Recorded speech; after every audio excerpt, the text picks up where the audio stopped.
আচ্ছা, আপনারা যারা সকালবেলা ঘুম থেকে উঠেন একদম সকালবেলা, তারা একটা জিনিসই খেয়াল করেছেন যে সকালটা কতটা নিস্তব্ধ, নিরিবিলি, কতটা সুন্দর থাকে।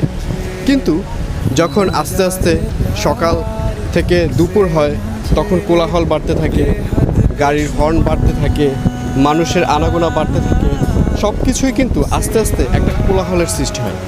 কিন্তু আমরা যখন সকালবেলা ঘুম থেকে উঠি, তখন কিন্তু পরিবেশটা একদম নিস্তব্ধ, একদম নিরিবিলি থাকে। জাস্ট মানুষের সম্পর্কটা হচ্ছে এরকম। যখন একটা মানুষের সাথে আপনি সম্পর্ক গড়ে তুলবেন, তখন কিন্তু সেই সম্পর্কটা মধুর, মিষ্টির হবে। কিন্তু যতদিন দিন যাবে, দিন যত যেতে থাকবে, সম্পর্কের বয়স যতটা বাড়তে থাকবে, সেই মানুষটার সাথে কিন্তু আপনার ঠিক ততটাই তর্ক, ঝামেলা, কোলাহল লেগেই থাকবে। আর এজন্যই বলছি যে একটা মানুষের সাথে সম্পর্ক করতে হলে আগে ভালোভাবে যাচাই বাছাই করে তারপর সম্পর্ক করুন, যাতে করে সকালটার এবং দুপুরটার যে অবস্থা, এরকম যেন কোনো অবস্থা না হয়।